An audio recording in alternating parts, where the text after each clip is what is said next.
Come with us on a journey into the unknown, the unexplained, and the unbelievable. We will test your senses and challenge your beliefs. A world where science and religion clash. Or do they? You will meet real people and hear real stories, but you will not believe. You will witness strange sights and hear strange sounds, but you will not believe. This is the New England Ghost Project. Welcome to the nightmare. Good evening, everyone, and welcome to our Halloween special of Ghost Chronicles Next Generation. I am Ron Kolek, your host, New England's own Van Helsing, and with me is my co-host, the lovely blonde Bombshell herself, Anne Kerrigan. Hi, everybody. I'm so excited. We're doing a show. I don't care how we're doing it. Where's your mask? I'm at home. I don't need a mask. Aren't you afraid to catch a computer virus? No. Oh, that's why I'm wearing it. You like my mask? I love your mask. That's very cool. What's all over there? It's the Puerto de Dios. That's the bride and groom from Day of the Dead. Ah, nice. Yeah, the bride and the groom. Yeah, very cool. I love it. My sister-in-law from Florida made it for me.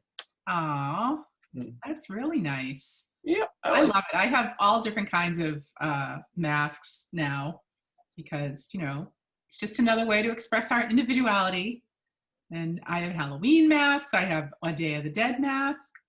I have Peanuts masks, and I don't even know. See, I was a little leery because I went to Awake and I wore that. It's perfect. By the way, speaking about this virus that we have going on here, do you know that 1 in 3 people believe that it was sent by God? Really? Yep. I did not know that. 1 in 3 believe it was sent by God for us to self-isolate and to reevaluate our lives and to become better people. Hey, I don't make this stuff up. You know what? It sounds reasonable, honestly. I wouldn't be surprised to tell you the truth. Huh? I wouldn't be surprised to tell you the truth. Yeah. Well, to be honest, we need a good kick in the ass right now anyways. Yeah, I would agree. I would agree with that. Although if it was sent by God to make us all better people, then what's all this crap on the internet that I don't even want to read every day? So yeah, I know. Yeah. Whatever. Yeah, okay, if you say so. How do you like my backdrop? It's excellent. I love it. That's the beauty of having your own home studio, right? You can just do whatever you want. Yeah. I like your stuff in the background there too. That's all my regular stuff. There's that lovely skull that you bought me for Christmas one year. Yep. There's my palmistry hand, for palm reading. Read me. X-Files poster. And of course, my famous, trust me, I'm psychic, tarot cards. I love it. Anyway. We have a great show tonight. Yes. And I'm right. really We are excited. doing a show other than us. Yeah, I know. We're not just going to talk for the whole hour. I mean, we haven't done a live video broadcast, obviously, since March. Yeah, actually, we never did the March show. So the last one was February. Goodness gracious. The last live one. I mean, I threw up a couple in between, which were just things I edited at home. Yep. But yeah, not me and you, buddy. So sad. I know, it is sad. Yeah. I miss you. Yeah, can't wait to get back together again so I can make some money playing Keno. Yeah, I know, right? Oh my God. Well, we should go So ahead. what do we got on the show there, Ann? Yep, we should go ahead and introduce all our participants this evening because I did want everybody to know I've literally reached out worldwide to get people to participate in our show, and I hope that you like all our stories that have been entered tonight. And I want to interject something here too, because you approached me with this show, and I said, I ain't got too much time. I ain't got no time to do blah, blah, blah, blah, blah, blah. Yeah. Right? But then I said, well, if you want to take the ball on it, you could do it. I figured you'd drop it, but unfortunately you put it through. When do I ever drop the ball? Me? Nah. Anyway, moving on. All Who's right. our first guest today? Our first guest this evening is going to be Mr. Steve Parsons from the UK. And That means I can have a good snooze right now. he is going to talk about things that are in back of you during a paranormal investigation or even just a Zoom meeting. So take it away, Steve. Let us know your wisdom. Hi, it's Steve from Ghost Chronicles International, the otherwise known as the gold standard in ghost hunting. And yeah, we're in lockdown here in the UK. Actually, I don't really need this, but interestingly, because we can't go ghost hunting, we do everything now online. We use Zoom presentations and webinars, and that got me thinking about backgrounds and, for ghost hunters, what goes on behind us. Because when we look at a Zoom presentation, we're not really focusing on what the person is saying. What we're really trying to see is what's on the bookshelf behind them. What's that thing that they've got on the shelf? Oh, I don't like those curtains. I don't like that wallpaper. And of course, savvy presenters will carefully arrange books, products to reflect themselves or to sell their products. But backgrounds and what goes on behind you is actually really quite significant to ghost investigators. We don't really like what we can't see. And what goes on behind us reminds me of a really unusual case that I investigated with Parascience a number of years ago. And this was a notable public house in the north of England.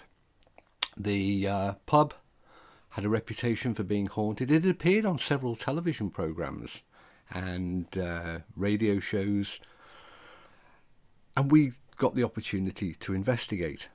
So we duly arrived towards the end of the evening. And in those days, it was before the days of wireless wireless connections for the cameras, and what we had to do was we all had cable drums with hundreds of yards of wire to join up CCTV cameras and microphones and recorders, and it took forever to set up an investigation. So this was all dutifully done, and we needed a location, we needed a base camp to set up the monitors, to set up a control point. And that was that the room was duly chosen. We were told that we could have a basement room out of the way, which we could set up in. Now, all the equipment was put out. It took about 2.5 hours to set up all the equipment, and we chose this. We had this room in the basement. Now, the room was actually the pub landlord's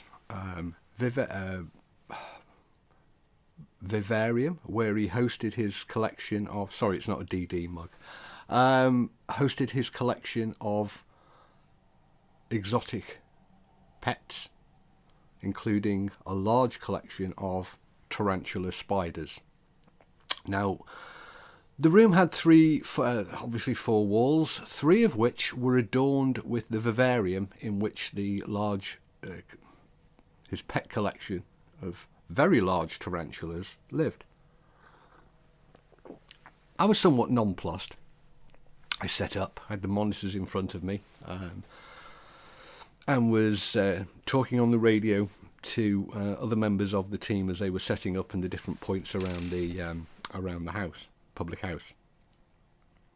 But as the evening drew on, and as I was looking at the monitor, I became increasingly aware that all I could see reflected in the monitor was the vivarium behind me. This crawling wall of spiders. And occasionally there would be a thump behind me as one of the spiders tried to leap at the glass. Whether it was trying to get me or whether it was trying to get something else, I really don't know. But it was really quite an unnerving experience. Anyway, go back into lockdown, I suppose, and wish you all that remains is, I'm sorry I didn't get over this year, COVID and all that. Hopefully we'll be back next year to meet you all at Spirit Quest and some of the other events with my co-host, Mr. New England's own Van Helsing, Ron, and of course my co-host and colleague, Anne Kerrigan, both from Ghost Chronicles into Next Generation. Happy Halloween from the UK, and take care. Stay safe.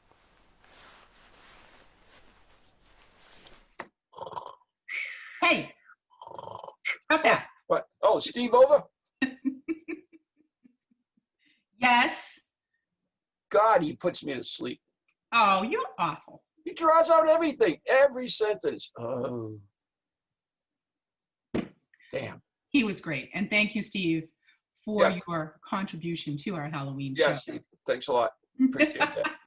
I needed the snooze. Van Helsing needed a nap. Anyways, what's our next one, kid? Next up, we have another Steve, but it's Stephen Scott. And he is coming to us from the ocean nearby Scotland. And he has, excuse me, and he has a very interesting story, which is a folklore kind of story called Archie's Besom. Does he speak English, or do we have to interpret it? He will speak English, I guarantee. Oh, good. It's a very spooky story. You're going to enjoy it. So take it away, Stephen Scott. Halloween, a time for chills, where the dark of night creeps ever into our presence, and where very often we come into contact with creatures from the nether worlds, ghosts, ghouls, witches, hoolits, and other creatures with Scottish names you won't understand. This is a story about when one man encounters such a creature of the night almost. And his name is Archie. And Archie was a very hard-working little man. And Archie worked with his brother Alex in the Highlands of Scotland. And they both together did odd jobs, and they owned a little croft, which is kind of like a farm, but much more remote and blasted by winds, and you usually have a few sheep and don't make a lot of money. But Archie and Alex, they supplemented their earnings from the croft by doing little odd jobs for everyone round about the local villages. And Alex handled all the money, and Archie received at the end of every week a sixpence, a tiny little small amount of money, and it didn't matter how hard they worked, didn't matter what he was doing, Alex always gave Archie the sixpence and kept the rest of the money for himself. Shame on you, Alex. And then one day, while they were working, Alex was in the field, and little Archie was working away on this dike, which is like a fence made of stone. As he was working away in this dike, he saw a man come up to him, and this man looked like a tinker. Now, a tinker in Scotland is a gypsy or a traveller. And this tinker comes up to him and says, "Excuse me, son, is there any chance I could get into that field and pick some of that heather?" And Archie looks at him and goes, "Well, it's not mine, but of course, I don't think the farmer will mind." So the tinker jumps the wall and goes into the field and starts pulling up heather from everywhere, huge bundles of it. And Archie says to him, "Oh, can I just ask, what are you going to do with all that? What's all that heather for?" And the tinker says, "Son, I'm going to make a broom. And with this amount of heather and a couple of sticks and something to bind it with, I could make 20 brooms." "Oh," says Archie, "that's interesting. And what do you do with the brooms? You sell them?" "Aye, son," said the tinker, "we sell them." "Oh," says Archie, how much for? How much does a broom go for?" "Sixpence." "Oh, and how many of them can you make in a day?" He says, "Son, I can make one an hour. So within a day, I can make 10. So that's 60. 10 sixpence a day." And Archie stops for a minute and looks at the big heavy bricks he's holding in his hands, and looks at this hundreds of yards of wall he's been building. And somewhere inside, a wee light goes on, just like that, in his skull. And Archie thinks, Oh, I've got an idea. So he goes walking up to his brother Alex in the field and goes, Alex, I quit. And Alex goes, what do you mean you quit? And Archie's like, I quit. I've had enough. What do you mean you've had enough? I'm not doing it anymore. I've had enough. I quit. I'm not working for you anymore, Alex. And Alex goes, Archie, what are you trying to tell me here? Archie doesn't even entertain him. He just says, no, I am leaving. Farewell. I am going to make me brooms and sell them. Of course, Alex finds this hilarious. He says, Archie, you couldn't make a decision, never mind a broom. And what do you need any money for anyway? You live with me, I give you all the food, I give you shelter. And he says, aye, and you take all the money for it as well. Fare ye well, I am gone. And he turns and leaves. And on his way out of this little farm, he gathers up heather and he sees a tree and he reaches up and he grabs the branch and he pulls it down, and as he's walking he bundles it all together and he stops and he thinks, this is my first broom, I'd better make it correct. So he does. And he makes the biggest broom anyone has ever seen. And he looks at it and he thinks, this is a treasure, this is a work of art. This will make me a fortune. So he goes knocking around all the doors in the village. And the wee ladies open the door and look at him and go, oh, heavens, what's that you're selling, son? He goes, would you like to buy a broom? And they look and go, no, I've got no need for a 9-foot, 10-foot broom. What do you think I'm going to clean up with that? I could barely even lift it. And poor Archie gets the same thing every door he goes to. He's either laughed at or they just don't want to know about his broom. And he's despondent. And his wee heart's breaking.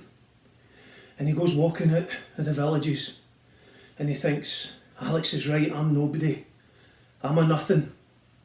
And he spots this little cottage on the hill. And he thinks, well, try again. So he goes walking up and he chaps on the door. And the door opens and out steps this giant woman, 7 foot tall. And Archie goes, hello. And she looks down at him and says, hello, son. My, that's a lovely broom you've got there, possibly the best I've ever seen. It's magnificent. Would you like to part with it? And Archie, being a man of business venture, looks up and goes, aye. So she says, I'll tell you what, son, I'll give you a 6pence for that broom. And Archie goes, that's fine, I wasn't looking for any more. So she gives him a 6pence and says, but before I give you this, it's a magic 6pence. Whenever you spend this 6pence, the next morning, it will be straight back in your purse. And that's not like a lady's purse now, that's a man's purse, like they used to wear back in the day. Because this is an old story, you see, it's not a new one. But it's still alright for men to have purses nowadays, but let's not get into that route. Halloween! Oh, yeah. So here's Archie with his wee magic coin. And he goes away, and sure enough, she was right. You know, whenever he did spend it the next morning, when he got up, that 6pence was back again, as if by magic. Because what Alex didn't know is he just chapped on the door, and chapping in Scotland's like knocking, but it makes more of a presence. He chapped on the door of Big Mags, the witch. Now, Big Mags has been looking for an opportunity to find a broom to fit her. Big Mags was 7-8 foot tall if she was an inch, weighed 300 pounds, and could arm wrestle a bear, if any lived in Scotland, but they don't. So she just used big rocks.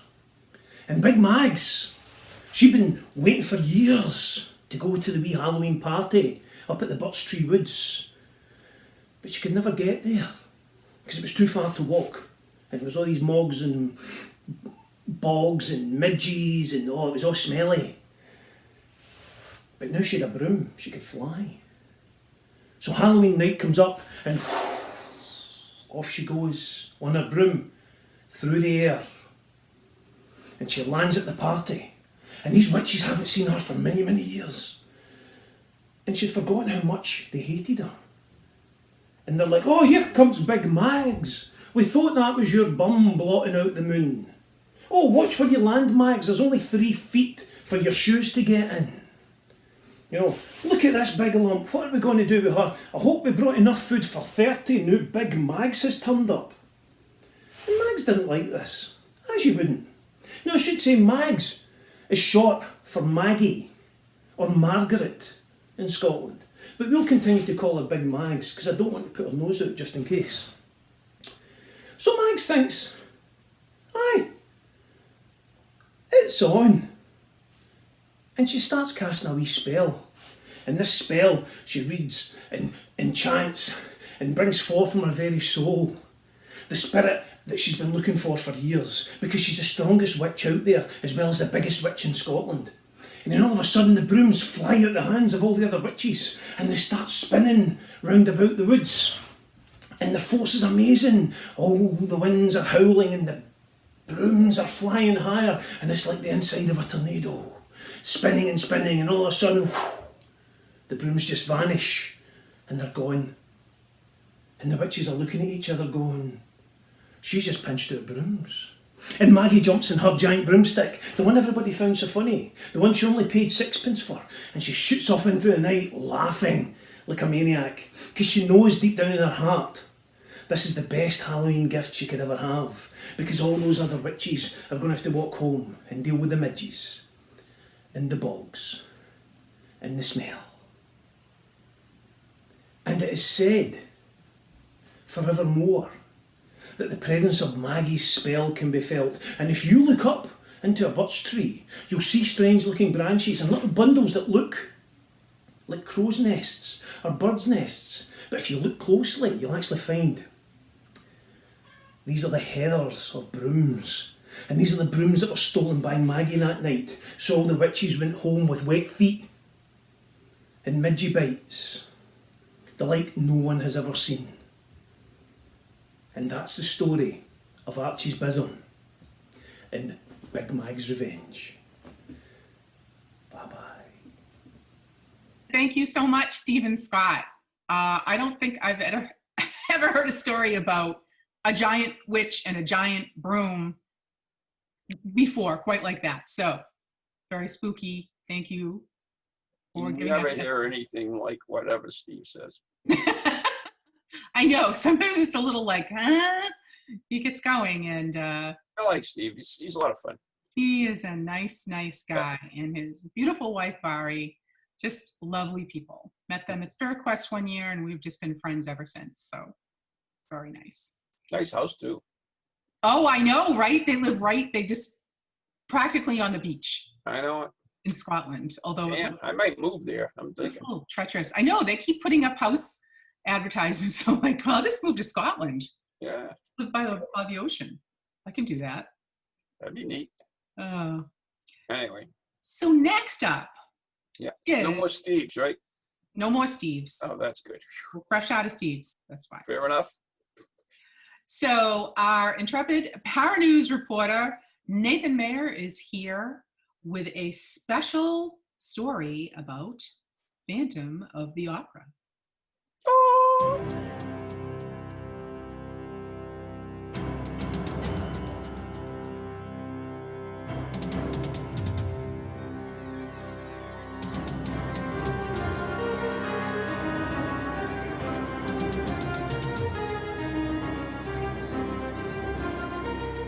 Bonjour, my name is Eric Mulheim, formerly known as the Phantom of the Paris Opera.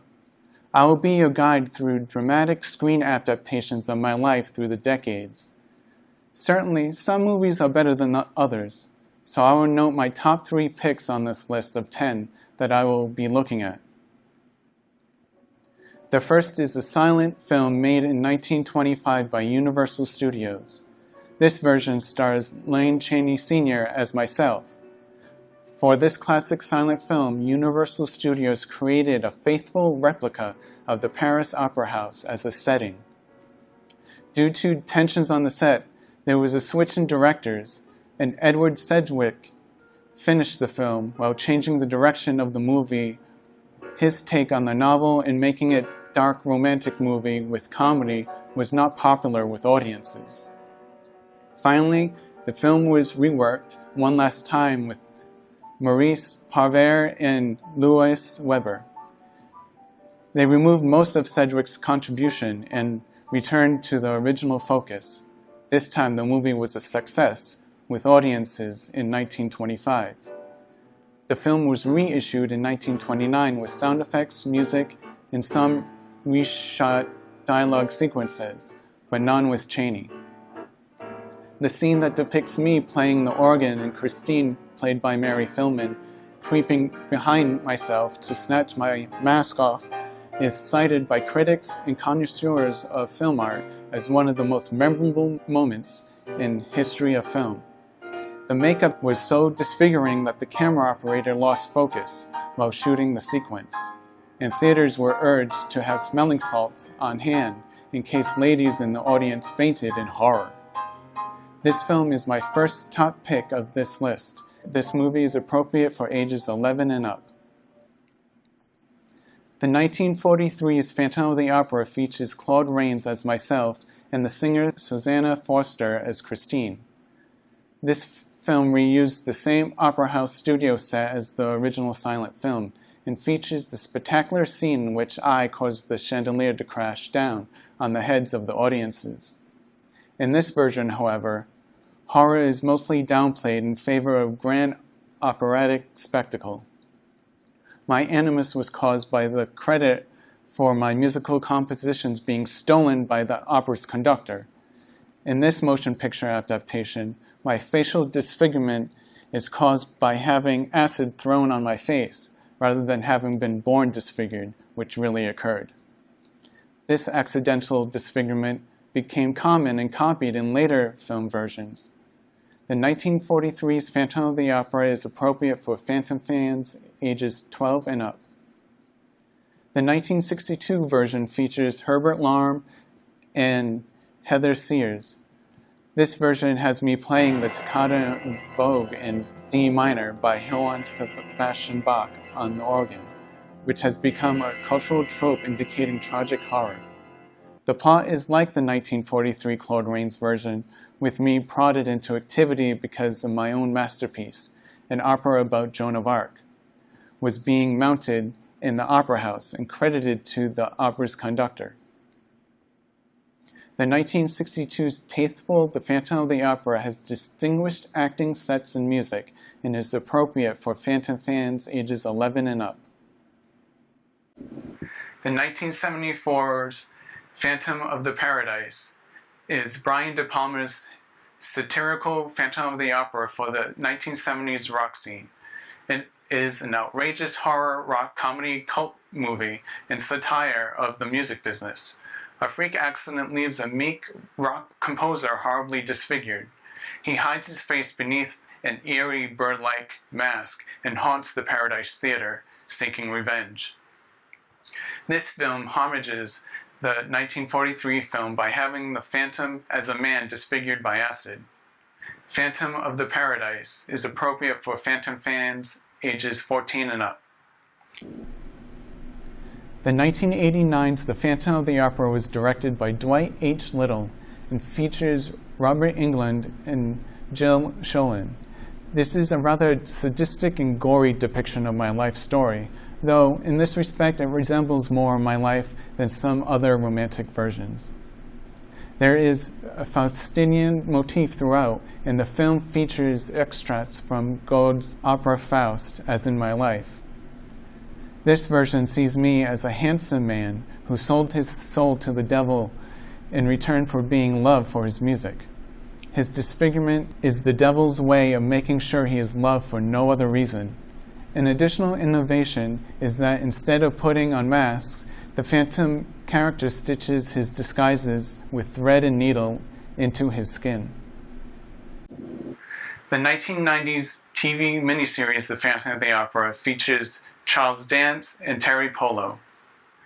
Charles Dance does an excellent job and superb as myself and made me look elegant, which is not an easy feat. The physical production values throughout are first-rate and gloriously lavish. This version has a few old-fashioned but genuinely scary moments and makes my romantic relationship with Christine both touching and frightening. This is the first film to avoid showing my unmasked face, and production ever to be filmed on location within the famed Paris Opera House in France.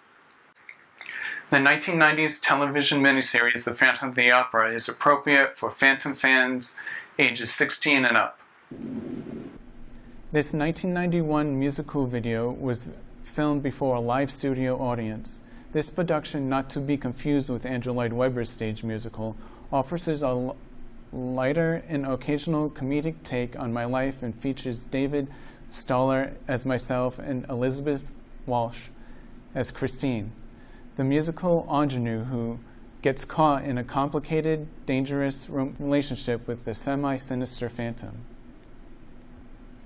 The 1998 The Phantom of the Opera was directed by Dario Argento and features Julian Sands and Asia Argento. Julian Sands portrays a good-looking man whose animus became from being abandoned as a baby and raised by numberless rats in the deep levels of the opera house, and somehow has developed telepathic abilities. He kills off various people who, in his opinion, sold the admirability of the opera house. This is the only film version of my life in which the character wears no mask at all. Cinematographer Ronnie Taylor worked on both this film and Phantom of the Paradise. Joel Schumacher's The Phantom of the Opera is a 2004 film adaptation of Andrew Lloyd Webber's 1986 musical and stars Gerard Butler, Patrick Wilson, and Amy Rossum. His visuals are quite good, but the direction hits a sour note. The Phantom of the Opera at the Royal Albert Hall video, which celebrates the mark of the extraordinary milestone of 25 years of the show in 2011, is appropriate for ages 10 and up, and is my third pick on this list, because it's excellent in capturing the spirit of the musical. If you want to know more about this version and its sequel, Love Never Dies, please catch the premiere episode of West Bridgewater Community Access Media's The Theater Niche. And thank you, Nate. Oh my God, I had no idea that there were so many different Phantom of the Operas. I mean, it's pretty crazy. But apparently it's just been dragging on for a million years, and they just keep redoing it. But, We should do it. oh, we should do the Phantom of the Opera? Okay.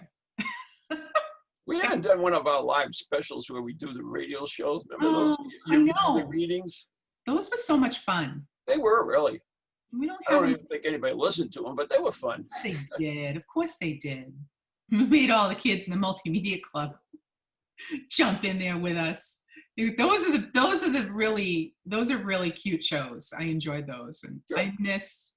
We don't have the multimedia club right now, obviously, so we really miss our kids too. Now you save money on T-shirts at the end of the year. Yeah, well, I do miss them. We're actually gonna try and get the kids on via Zoom next week.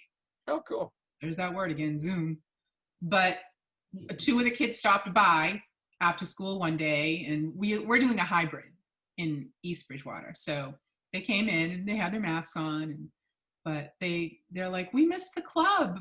Can we, get together somehow again? And Russ and I were like, sure. And they said other clubs are Zooming, so we're gonna try it. See how it goes. So they cut out all clubs at all? All after school, and except for a few sports. You Well, that's can't weird. have They any- allow sports, which is probably more dangerous than clubs, yeah. and Yeah, I know. it's logic for you. You got me. Huh? All right, kid, what do we got on our next video here? Next, we have Roxy Zwicker talking about the haunted Wentworth by the Sea.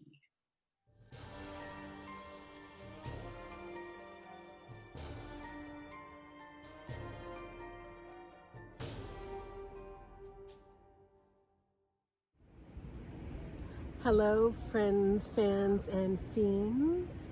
It is your mystery maven, Roxy Zwicker from New England Curiosities, at one of our favorite iconic and haunted properties in the state of New Hampshire. I am at the beautiful Wentworth by the Sea in Newcastle. The Wentworth by the Sea has been steeped in so much legends, lore, mystery, and history. I thought it would be fun to take a look at some of the stories this evening.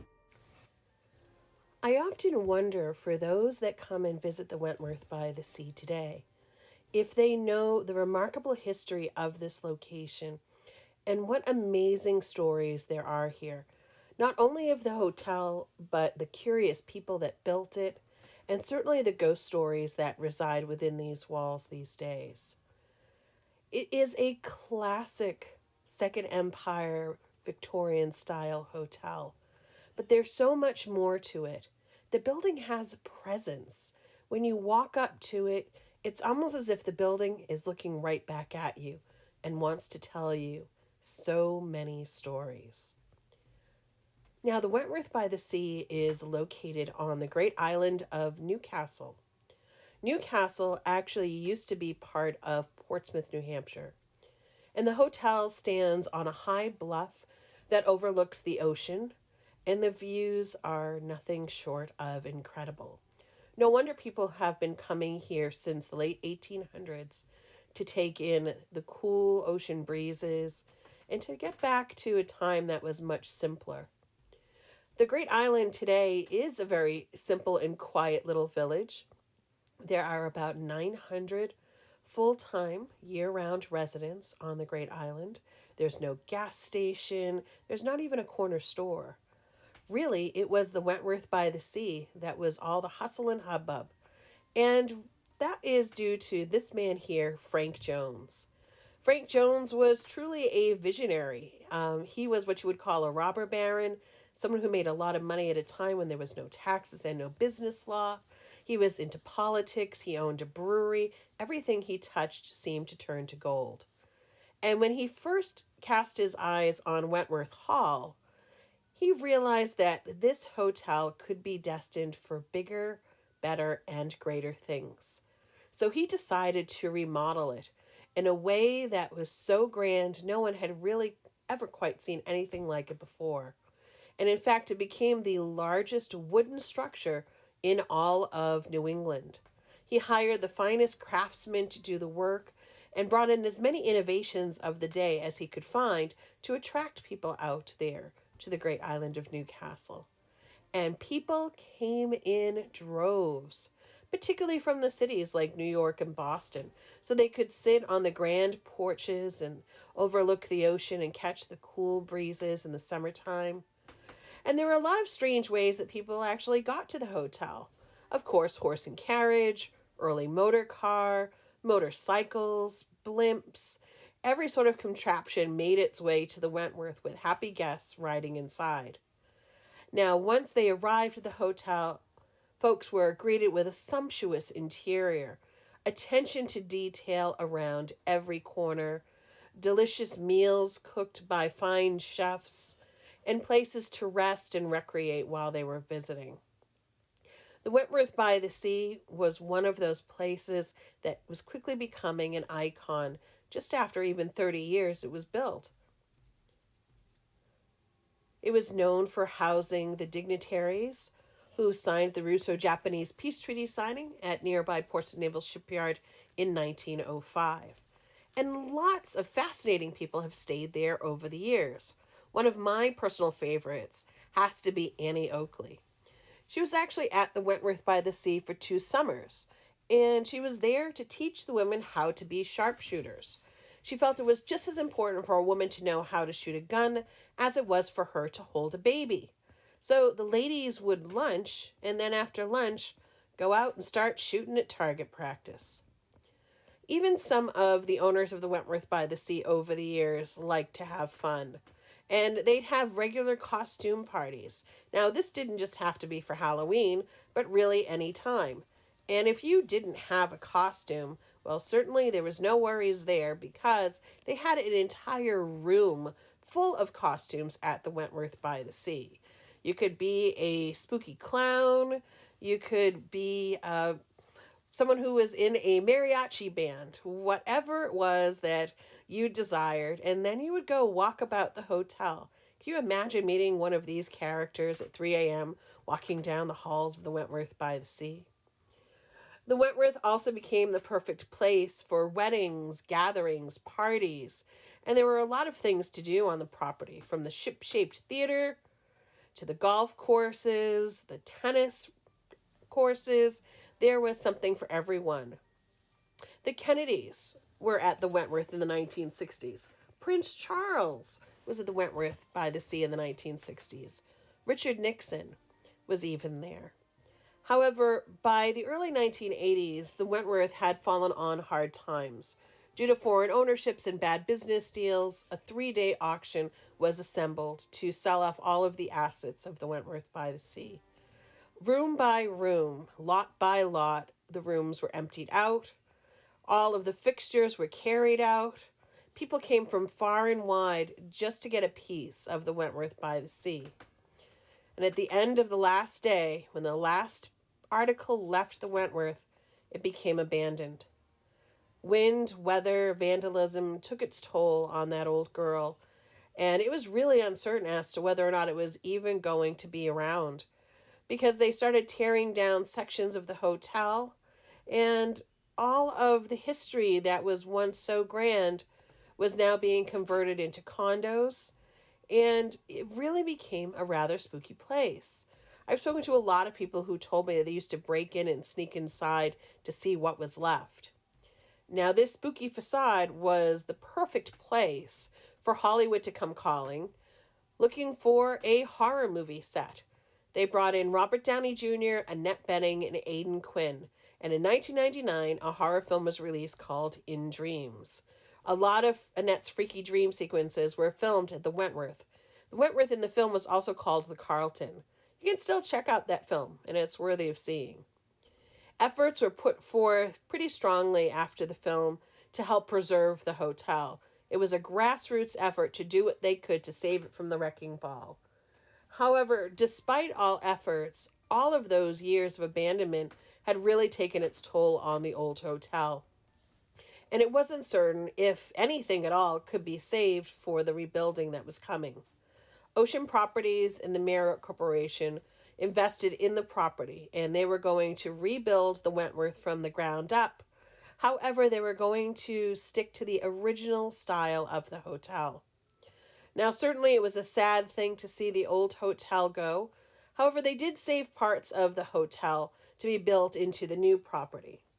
As soon as the new Wentworth by the Sea opened, it looked just like the old one, and you could still have that same sense of history there. And of course, the ghosts were probably more happy than ever to see this property be rebuilt. Today there are 161 rooms in the hotel, but at one time there were well over 400 that were there. One of the first things I discovered in relation to the ghost stories at the hotel, that right away people were sharing their own experiences with the staff in the front desk of things that they were experiencing that didn't seem to be of this world while they were visiting the hotel. Whether it was in their rooms or different sections of the hotel, staff started to keep track of all of the ghost stories in a ghost journal. And that ghost journal is still kept at the front desk in the reservation computers. Guests had described all sorts of strange anomalies in the middle of the night. Things such as an 8-year-old child was often seen or heard rolling a ball up and down one of the hallways. Doors would lock and unlock. TVs would turn themselves off and on. Windows would open and close. Strangely enough, I actually spoke to a woman at a Chamber of Commerce event who told me that she was up there on the property before the hotel was even finished, and she was walking around hearing music playing from the 1920s, and she couldn't explain where or how that was happening. For a short time, we actually did ghost tours of the property for the hotel. And the reason for that is they wanted to learn more about who their ghosts might be. So some of our tours actually started in the spa area because the managers of the spa said that guests had reported, again, seeing some strange things. such as a rocking chair rocking by itself by the pool, seeing a woman dressed all in black in the waiting room of the spa, who appeared to be maybe from the 19 teens or 1920s. It was quite fascinating that we were able to make contact with her, and she was waiting for her date to arrive, who had never showed up. And oddly enough, I'm not sure that he's ever going to show up. Stories about the pizza guy coming to deliver a pizza to one of the rooms is also one of my favorites. He knocked on a door, there was no response. Then all of a sudden, he ended up hearing noises coming from behind that same door. On his way out, he stopped at the desk, and they said that was a utility closet, and there was no way he could hear anyone coming from that room. Even the grand ballroom has stories of a woman coming down the grand staircase when the room is dark and hearing champagne glasses clinking. So I really hope that if you have an opportunity to come up the seacoast, that you'll check out the Wentworth by the Sea. It's an absolutely amazing place with lots of great stories. And of course, I hope you have an opportunity to check us out too at New England Curiosities. Again, my name is Roxy Zwicker, and I'm happy to share stories with you from a lot of my travels, but the Wentworth is right up at the top of my list. As I love to say to everyone, have fun, stay spooky, and maybe I'll see you out there soon. Well, that was pretty good.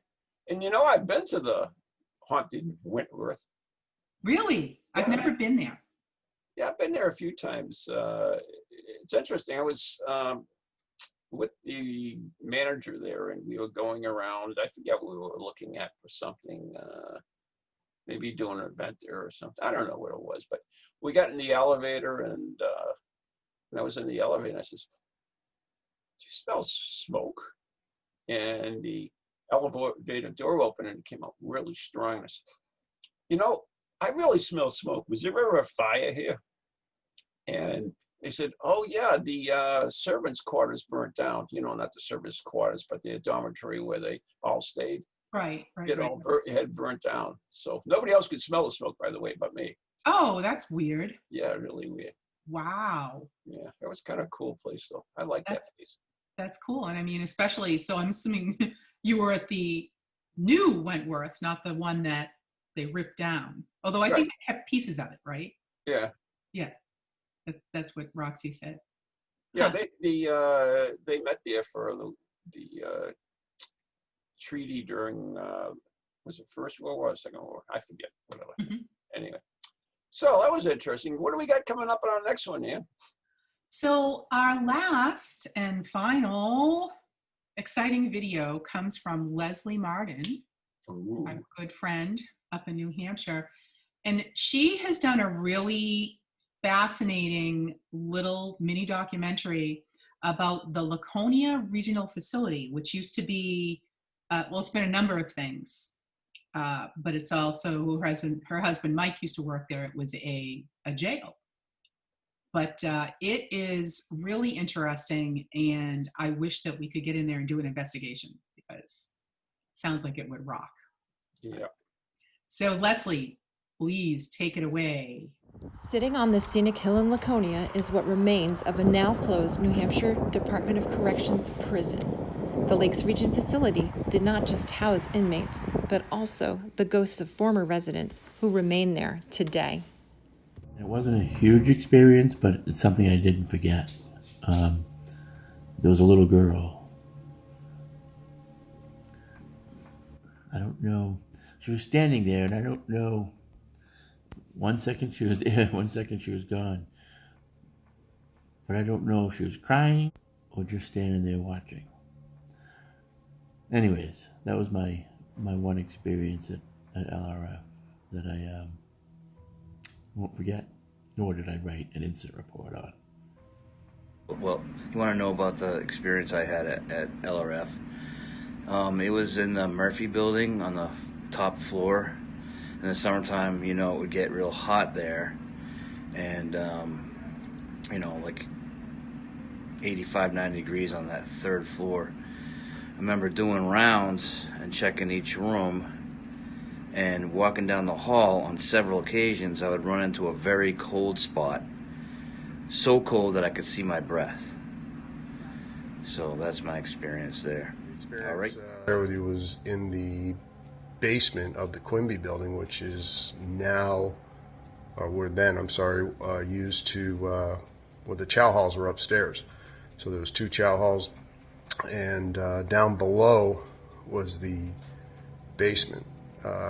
Obviously, it was used, there was a loading dock, and my understanding is back when it was a state-run state school, that was where the morgue was and maybe some other things going on.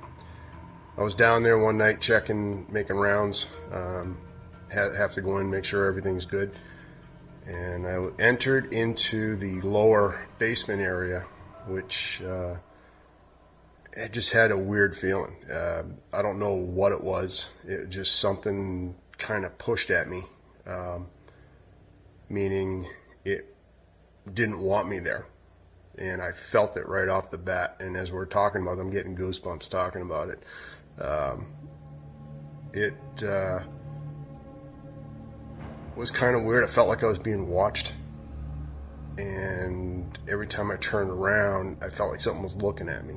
I didn't know what it was, didn't see anything at that point, and proceeded just to make my rounds down there. There's a lot of dark alleyways and dark hallways and stuff like that. There's no windows down there that I recall. And out of the corner of my eye, on my right-hand side, I saw something go by me, and I looked down the hallway, and I heard 2 footsteps and a door slam, bang. And I went down to see what it was. Nothing was there. The door slammed. It was a steel door, and there was nothing there. There's no windows. There was no exits. There was no exit doorway at all. No access to the outside, so there was no wind or anything that could make that happen. So that was my experience at the Lakes Region facility, and every building kind of gave off its own little vibe, but that one gave off a big vibe for me that night. So in 1995, I was working the shock incarceration program, which was a boot camp for young offenders. I was doing some paperwork, a little after 10, 2,200 hours, give or take. And all of a sudden, one of the big, heavy wooden doors just slammed. For no rhyme or reason, I thought maybe one of the convicts, one of the individuals in the program had gotten up without permission. I went and checked all the squad bays, and everybody was sleeping. Again, there was no rhyme or reason for that door slamming shut. There was no draft. There was no wind coming through. Appeared to shut by itself. The buildings that the Lakes Region facility are housed in have a controversial history. The New Hampshire School for the Feeble-Minded opened in 1903 with 82 residents. The residents varied in age from 3 to 21. In 1905, the school accepted women over 21. By 1910, the school had added a farm, a dining hall, a hospital, and a women's dormitory. By 1916, the facility faced overcrowding with almost 300 residents. At this point in time, New Hampshire forbid marriages for those who were in the state deemed as insane, feeble-minded, epileptic, idiotic, or with mental deficiencies. In 1917, New Hampshire authorized the sterilization of feeble-minded at the school under the advisement of 3 doctors and school trustees, as the belief was that feeble-mindedness was genetic and would be passed down to offspring. In 1924, the school changed its name to the Laconia State School. Overcrowding was becoming a problem. In 1942, the school housed 614. 80 residents would share 1 toilet and 1 shower. In 1952, the Laconia State School was compared to a Nazi concentration camp by the Portsmouth Herald. Conditions then improved. A geriatric unit was added, as well as a coeducational activities program. In 1960, the authority of the school was given to the Department of Health and Welfare. Education was continued, and the practice of medication therapy was introduced. In 1974, the population had grown to 1,162 residents with a wait list of 400. There was never enough staff, and residents sat with no stimulation or proper care, leaving them to suffer at the hands of predators, to be abused by staff as well as the residents. The state school was forced to close its doors in 1991 due to a lawsuit. Shortly thereafter, the Department of Corrections took over the campus. The state school has its own cemetery, which is located over 8 miles away in the neighboring town of Meredith. Nestled on this beautiful stretch of Meredith Road is the cemetery, the Laconia State School. Many residents are afraid to come into the cemetery, especially at night. Many strange things have been reported here. Strange noises, dancing lights, moans, whispers. Here on Chemung Road lie 169 bodies, former residents of the Laconia State School. In 1976, a group of concerned parents decided to purchase and lay down the headstones for these bodies who were put here with no markers.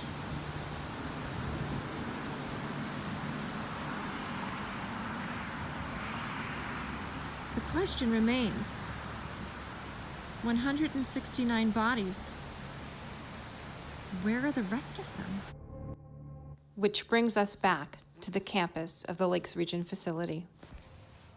My husband, a former corrections lieutenant, helped me look for clues on the site. This road has really no rhyme or reason. It just goes out into a clear-cut, open area, and it's hidden from everybody and everything. The road leads to this. There's nothing back here, just a clearing. Do you know what that shed was for? No.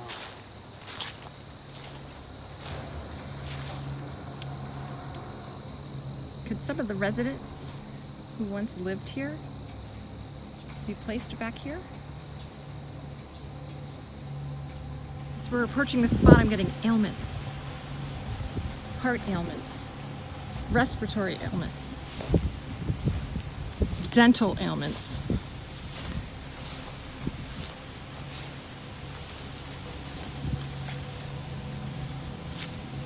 I don't think we're alone in this spot.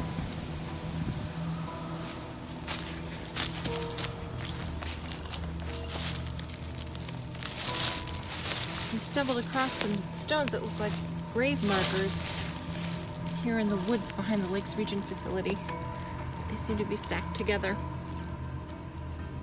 The fact of the matter is, on this 260-acre property, bodies could be anywhere. The problem with that is that the city of Laconia and the state of New Hampshire are looking to develop this land and disrupt the graves of many, many souls who were thought of as subhuman and never received a proper burial. When the graves are disturbed, will the spirits move on, or will they stay at the Laconia State School grounds and haunt them forever? Well, that was Leslie, my good friend Leslie, who does the red light seance, was with me, and that's kind of a neat thing. I mean, I didn't know about that place. That would be a fun place to, like you said, investigate. I know, I had never heard of it, and I guess, you know, the horrific conditions she talked about when it used to be for the feeble-minded and I forget all the descriptions. So basically anybody with any kind of mental problem. You're talking to me? Yeah. They would have thrown your butt right in there. But it sounds like it would just be filled with lost souls, really. So, and of course, you know, they're still trying to figure out where all the bodies are buried. So there's that. But anyways, that was a great story. Thank you so much, Leslie. It was really interesting, Ann, and I want to thank you for putting this show together. You know, I do miss. No, I better not say that. I do miss everyone, and you in particular. So there you go. I miss you, Van Helsing. So anyways, we want to thank everyone for listening, and hey, check out our Patreon page. you know, it's, if you like this show, and a lot of you do, believe it or not, Amazingly enough. I still can't figure it out now. But if you do, check out the Patreon page and help us, you know, keep the show going. And we'll talk more about that in the future. Yeah. Well, how do people get to the Patreon page? I think you need to tell them that. Oh, Ghost Chronicle Radio. Just go on Patreon and type in Ghost Chronicles Radio. And there you go. Okay. Well, you'll find us. People need to know so they can go and sign up and get all that special good stuff. Yep. And we'll, we want to do some special videos for you, or some, you know, candid stuff that we don't really do on the show. And well, actually we do, but whatever. I think we're pretty candid. Yeah, I think so too. Never mind. Never mind about that, as the great Gilda Rasner used to say. Well, thank you everybody for joining us on our annual Halloween show. I just couldn't bring myself to let it go by and not do anything this year. So have a great Halloween. Be safe. Wear your masks. Wash your hands. All that hoo-ha. But go out and have fun on Halloween too. Yeah. Good night and God bless. Take care, everybody.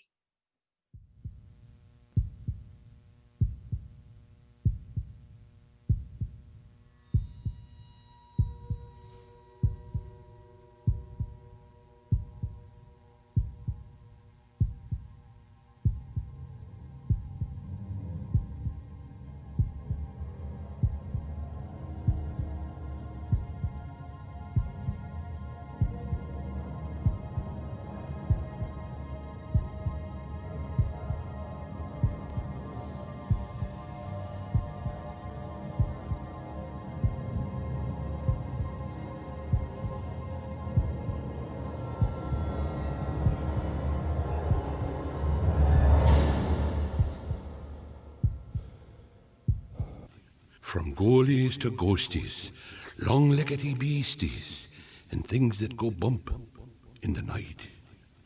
Deliver us, good Lord.